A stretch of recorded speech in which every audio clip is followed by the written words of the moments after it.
ಏನು ದೇವರು ಕೊಟ್ಟಾನ ಅದನ್ನು ಆನಂದಿಸುವಂಥ ಅದ್ಭುತ ಹೃದಯ ಇತ್ತು ಅಂದ್ರೆ ಅದು ಸಂತೋಷಕ್ಕೆ ದಾರಿ ಮನುಷ್ಯನಿಗೆ.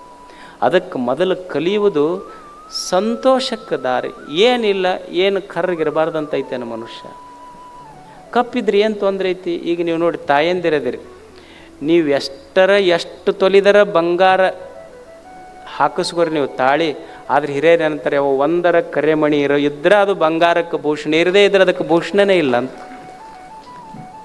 ಅದಕ್ಕೆ ಮನುಷ್ಯ ಕಲಿಯುವುದೇನೆಂದ್ರೆ ಒಳ್ಳೆಯದನ್ನು ಗುರುತಿಸುವುದು, ಏನು ದೇವ್ರು ಏನು ಕೊಟ್ಟಾನ ಅದರಲ್ಲಿ ಸಂತೋಷ ಪಡೋದು, ಭಾಳ ಕೆಟ್ಟದ್ರ ಬಗ್ಗೆ ತಲೆ ಕೆಡಿಸ್ಕೊಳ್ಳೋದಿಲ್ಲ. ಏನು ದೇವರು ಕೊಟ್ಟಾನ ಅದರಲ್ಲಿ ದಿವಸ ಸಂತೋಷ ಪಡಬೇಕಷ್ಟೆ.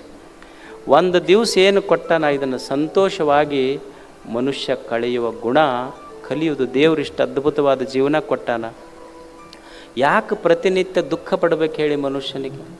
ಒಂದು ಪಕ್ಷಿ ಅದಕ್ಕೇನೂ ಇಲ್ಲ, ಯಾವ ಸೆಕ್ಯೂರಿಟೀಸ್ನೂ ಇಲ್ಲ, ಮನಿ ಇಲ್ಲ, ಹೊಲ ಇಲ್ಲ, ಬ್ಯಾಂಕ್ ಬ್ಯಾಲೆನ್ಸ್ ಇಲ್ಲ, FD ಇಲ್ಲ.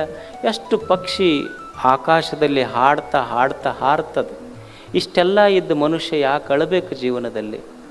ದೇವರು ಎಲ್ಲವನ್ನು ಕೊಟ್ಟಿದ್ದಾನೆ. ದೇವರು ಏನು ಕೊಟ್ಟಾನ ಅವ ಕೊಟ್ಟಿದ್ದಕ್ಕಾಗಿ ಗುಡಿಗೆ ಹೋಗ್ತೀವಿಲ್ಲ ನಾವು. ಗುಡಿಗೆ ಎದಕ್ಕೆ ಹೋಗಬೇಕು? ನಾವು ಗುಡಿಗೆ ಎದಕ್ಕೆ ಹೋಗ್ತೀವಿ ಅಂದ್ರೆ ಒಂದು ಲಿಸ್ಟ್ ಹಿಡ್ಕೊಂಡು ಹೋಗ್ತೀವಿ ಅಷ್ಟೇ. ನಮ್ಮದು ಗುಡಿ ವಿಸಿಟ್ ಐತಿ ಅಂದ್ರೆ ಲಿಸ್ಟ್ ಐತೆ ಅಂತ ಅರ್ಥ ಅಷ್ಟೆ. ಗುಡಿ ವಿಸಿಟ್ ಐತಿ ಅಂದ್ರೆ ಲಿಸ್ಟ್ ಐತೆ ಅಂತ. ಅದು ಒಂದು ನಾಗಪ್ಪನ ಗುಡಿ ಇತ್ತು. ಆ ನಾಗಪ್ಪನ ಗುಡಿ ಮಗ್ಲು ಒಂದು ಮಾರುತಿ ಗುಡಿ. ಅವ ನಾಗಪ್ಪ ಕೇಳಿದಂತಲ್ಲ, ಈ ಜನ ನಾ ಇಲ್ಲೇ ಮಗ್ಲದೀನಿ, ಯಾವಾಗಾರ ನಾಗರ ಪಂಚಮಿಗೆ ಅಷ್ಟ ಬಂದು ಹಾಲು ಹಾಕ್ತಾರೆ ನನಗೆ, ನಿನಗೆ ಎಷ್ಟು ನಡ್ಕೊತಾರಲ್ಲ ಇವರು. ಅವ ಮಾರುತಿ ಅಂದ, ಇವ್ರೇನು ನಮ್ಮ ಸಲುವಾಗಿ ಬಂದವರಲ್ಲ, ಕೈಯಾಗ ಲಿಸ್ಟ್ ಹಿಡ್ಕೊಂಬಂದವ್ರು, ತಮ್ಮ ಸಲುವಾಗಿ ಬಂದಾರ ಇವ್ರು. ಅವಾಗ ಅವ ನಾಗಪ್ಪ ಅಂದ, ಹೌದು ನಿನ್ನ ಕಡೆ ಬಂದಾರ ಲಿಸ್ಟ್ ತೊಗೊಂಡು ಅಂತಿರ್ತಾರಲ್ಲ, ಏನು ಬರ್ದಾರ ಲಿಸ್ಟ್ನಾಗರ? ಅವು ಏನು ಅದ ರಗಳಿ ಬರ್ಕೊಂಡು ಬಂದಿರ್ತಾವೆ, ಅದಕ್ಕೆ ಅವ್ರ ಕಡೆ ನೋಡೋಕೆ ಹೋಗೋದಿಲ್ಲ, ನಾ ಈ ಕಡೆ ಮುಖ ಮಾಡ್ಕೊಂಡು ನಿಂತಿರ್ತೀನಿ ಅಂತ. ಯಾವ ಮಾರ್ತೀರ ನಿಮ್ಮ ಕಡೆ ಹೋದಾಗ ಮುಖ ಮಾಡ್ಯಾನ ನಾವು? ನೀವು ಹೋದಾಗ ಈ ಕಡೆ ಮುಖ ಅಂದ್ರೆ ಇವ್ರು ರಗಳಿ ತೊಗೊಂಬಂದಿರ್ತಾರಂತ ಅವನಿಗೆ ಗೊತ್ತಷ್ಟು. ಅದಕ್ಕೊಂದು ಗುಡಿಗೆ ಹೋಗೋದು ಏನಾರ ಕೇಳಕ್ಕಲ್ಲ. ಇಷ್ಟೆಲ್ಲ ನೀ ಕೊಟ್ಟಿಯಲ್ಲ ಭಗವಂತನೇ. ಎಷ್ಟೋ ಜನರಿಗೆ ಕಣ್ಣಿಲ್ಲ, ನನಗೆ ಕಣ್ಣು ಕೊಟ್ಟು. ಎಷ್ಟೋ ಜನರಿಗೆ ಕಾಲಿಲ್ಲ, ಕಾಲು ಕೊಟ್ಟು. ಎಷ್ಟೋ ಮಂದಿ ಗುಡಿಸಿಲ್ಲೊಳಗೆ ಬದುಕ್ತಾರೆ, ನನಗೊಂದು ಚಲೋ ಮನೆ ಕೊಟ್ಟು. ಎಷ್ಟೋ ಮಂದಿ ಭಿಕ್ಷಾ ಬೇಡಿ ಬದುಕ್ತಾರೆ, ನಾನು ಕುಂತಲ್ಲ ಡೈನಿಂಗ್ ಟೇಬಲಿಗೆ ಪ್ರತಿನಿತ್ಯ ಪ್ರಸಾದ ಬಂದು ಬೀಳ್ತೈತಿ. ಇಷ್ಟೆಲ್ಲ ಕೊಟ್ಟಿದ್ದು ಇನ್ನೇನು ಕೇಳಿ ಹೇಳು? ನಿನ್ನ ಗುಡಿಗೆ ಬಂದಿದ್ದು ಕೇಳೋಕ್ಕಾಗೆಲ್ಲ, ನೀ ಕೊಟ್ಟ ಈ ಪ್ರಸಾದಕ್ಕಾಗಿ ಧನ್ಯವಾದ ಹೇಳಕ್ಕೆ ಬಂದಿನಂತ ಗುಡಿಗೆ ಹೋಗಬೇಕು, ಹೊರತು ಕೇಳಲಿಕ್ಕಾಗಿ ಅಲ್ಲ. ಭಗವಂತ ಕೊಟ್ಟಿದ್ದಕ್ಕಾಗಿ ಒಂದು ಧನ್ಯವಾದ ಹೇಳುವುದಷ್ಟೇ. ಬಂದು ಆರಾಮ 4 ದಿವಸ ಇದ್ದು ಚಂದ ಜಾತ್ರೆ ಮಾಡಿ ಹೋಗೋದಷ್ಟೇ. ಆರಾಮಿರೋದು ಇಲ್ಲಿ ಏನೈತೆ ಹೇಳಿ ಜೀವನದೊಳಗೆ? ಏನು ಖಾಯಾಮಂತೂ ಇರಾಕೆ ಬಂದಿಲ್ಲ. ಏನು ಒಂದಿಷ್ಟು ದಿವಸ ಬಂದೀವಿ, ಸಂತೋಷವಾಗಿದ್ದು ನಾವು ಸಂತೋಷವಾಗಿರಬೇಕು, ನಮ್ಮ ಜೊತೆಗಿದ್ದವರು ಸಂತೋಷವಾಗಿರಬೇಕು. ಸಂತೋಷವಾಗಿ ಒಂದು ದಿವಸ ಯಾತ್ರೆ ಮುಗಿಸೋದು ಜೀವನದ್ದು. ಈ ಜಗತ್ತು ಇದೊಂಥರ ಪಿಕ್ನಿಕ್ ಸ್ಪಾಟ್ ಇದ್ದಂಗಿದೆ. ಏನು ಪಿಕ್ನಿಕ್ ಸ್ಪಾಟ್? ಈಗ ನಮಗೆ ಸಣ್ಣವರಿದ್ದಾಗ ಶಾಲೆಯಾಗ ಪಿಕ್ನಿಕ್ಕಿಗೆ ಕರ್ಕೊಂಡು ಹೋಗ್ತಿದ್ರಿಲ್ಲ, ಯಾವುದೋ ಒಂದು ಊರಿಗೆ ಪಿಕ್ನಿಕ್ಕಿಗೆ ಕರ್ಕೊಂಡು ಹೋಗ್ತಿದ್ರು. ಪಿಕ್ನಿಕ್ಕಿಗೆ ಹೋಗ್ಬೇಕಾದ್ರೆ ತಾಯಿ ಏನು ಮಾಡ್ತಿದ್ಲು ಅಂದ್ರೆ, ರೊಟ್ಟಿ ಮಾಡಿ, ಪಲ್ಯ ಮಾಡಿ, ಬುತ್ತಿ ಮಾಡಿ, ಚಲೋ ಅಡುಗೆ ಮಾಡಿ, ಎಲ್ಲ ಬುತ್ತಿ ಕಟ್ಟಿ ತಾಯಿ ಏನು ಮಾಡ್ತಿದ್ಲು ಅಂದ್ರೆ ಮಗನಿಗೆ ಹೇಳ್ತಿದ್ಲು, ಈಗ ನಿನಗೆ ಏನು ಬೇಕು ಅದನ್ನು ಮಾಡಿ ಕಟ್ಟಿನಿ, ಉಣ್ಣು. ನಿನಗಷ್ಟೇ ಅಲ್ಲ, ನಿನ್ನ ಸ್ನೇಹಿತರಿಗೆ ಏನು ಬೇಕು ಅದನ್ನು ಕಟ್ಟೀನಿ.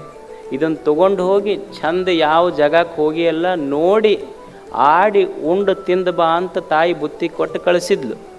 ಇದು ಪಿಕ್ನಿಕ್ಕಿಗೆ ಹೋದ ಹುಡುಗ ಹೋಗಿ ಏನು ಮಾಡ್ದಂದ್ರೆ, ಇವ ಏನು ನೋಡೋದು ಮಾಡಲಿಲ್ಲ, ಹೋದ ಕೂಡ ಅವ್ರು ಕೂಡ ಜಗಳ ತೆಗೆದು, ಇವ್ರು ಕೂಡ ಜಗಳ ತೆಗೆದು, ಅವ್ರ ಬುತ್ತಿಯಾಗ ಕೈ ಹಾಕಿದ, ತಂದು ಹಂಗೆ ಗಂಟಿತ್ತು. ಅವ್ರ ಬುತ್ತಿಯಾಗ ಕೈ ಹಾಕಿ ಅವ್ರ ಬುತ್ತಿ ಹರಿದು ತನ್ನ ಬುತ್ತಿ ಚೆಲ್ಲಿ ಅಂಗಿ ಹರ್ಕೊಂಡು ಜಗಳ ಆಡಿ ಮನೆಗೆ ಬಂತು. ಅವು ಅಂದ್ಲು, ನೀ ಉಂಡು ತಿಂದು ಚಂದ ಪಿಕ್ನಿಕ್ ಮಾಡಬಾ ಅಂತ ಕಳಿಸಿದ್ದೆ, ಇಷ್ಟು ಜಗಳ ಆಡಿ ನಿನ್ನ ಬುತ್ತಿನೂ ಉಣ್ಲಿಲ್ಲ, ಮಂದಿ ಬುತ್ತಿ ಕೈ ಹಾಕಿ ಅವ್ರದ್ದು ಹರಿದು ಹಾಳು ಮಾಡಿದೆ, ಈಗ ನಿನಗೆ ಇನ್ನೊಮ್ಮೆ ಪಿಕ್ನಿಕ್ಕಿಗೆ ಕಳಿಸೋದಿಲ್ಲ ಅಂತಾಳೆ ತಾಯಕ್ಕೆ. ಹಂಗೆ ದೇವರು ಅನ್ನುವ ತಾಯಿ ನಮಗೆಲ್ಲ ಈ ಜಗತ್ತು ಅನ್ನೋದು ಅದೊಂದು ಪಿಕ್ನಿಕ್ ಸ್ಪಾಟ್ ಇದು. ಇಲ್ಲಿ ಪಿಕ್ನಿಕ್ಕಿಗೆ ಕಳಿಸಾಳಕ್ಕೆ ನಮಗೇನು ಬೇಕು ಎಲ್ಲ ನಮ್ಮ ಮುಡಿಯೊಳಗಿಟ್ಟು ದೇವ ಅನ್ನುವಂಥ ತಾಯಿ ಕಳಿಸಾಳ.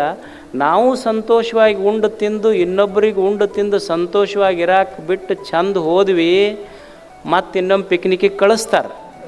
ಮತ್ತು ಇಲ್ಲಿ ಅದು ಇದು ಜಗಳ ಮಾಡಿ ಇನ್ನೊಬ್ಬರಿಗೆ ಜಗಳ ಹಚ್ಚಿ ಊರು ತುಂಬ ಬೆಂಕಿ ಇಟ್ಟು ಹೋದಿ ದೇವ್ರಂತಾನೆ it is your last picnic ಅಂತ. ಯಾರೂ ಹೇಳೋದು ಬೇಕಾಗಿಲ್ಲ, ನಾವೇ ತಿಳ್ಕೊಂಬಿಡೋದು ನಾ ಮುಂದಿನ ಪಿಕ್ನಿಕ್ಕಿಗೆ ಬರ್ತೀನೋ ಇಲ್ಲಂತ ದೇವ್ರು ಹೇಳೋದು ಬೇಡ, ನನಗೆ ಗೊತ್ತಾಗಬೇಕು ಅಷ್ಟ ಅದು. ಹಂಗೊಂದು ಪಿಕ್ನಿಕ್ ಸ್ಪಾಟು 4 ದಿವಸ ಬಂದೀವಿ, ಚಂದ ಉಂಡು ತಿಂದು ಸಂತೋಷವಾಗಿ ಒಳ್ಳೆಯದನ್ನು ಮಾಡಿ ಒಳ್ಳೆಯದನ್ನು ಕೇಳಿ ಒಳ್ಳೆಯದನ್ನು ನೋಡಿ ಹೋಗುವುದಷ್ಟೇ. ಇದು ನಿಮ್ಮದೊಂದು ಶ್ರೀಗಂಧದ ಸಂಸ್ಥೆ, ಹೆಸರು ಅಷ್ಟೇ ಚಂದ ಮತ್ತು ನಿಮ್ಮ ಊರಿನ ಹೆಸರು ಅಷ್ಟೇ ಚಂದ. ಅವ್ರು ಹೇಳಿದ್ರಲ್ಲ ಅಜ್ಜವರು 3 ವರ್ಷ ಕಾಯಿಸಿದ್ರು ನಮಗೆ ಶಿವಮೊಗ್ಗಕ್ಕೆ ಬರಾಕಂತ. ಮತ್ತು ನಿಮ್ಮಂಥ ಒಳ್ಳೆಯ ಜನರಿರುವ ಊರಿಗೆ ಬರಾಕೂ ಪುಣ್ಯ ಬೇಕಾಗ್ತೈತೆ ಒಮ್ಮೆ ಜಲ್ದಿ ಬರಬೇಕಾದ್ರೆ.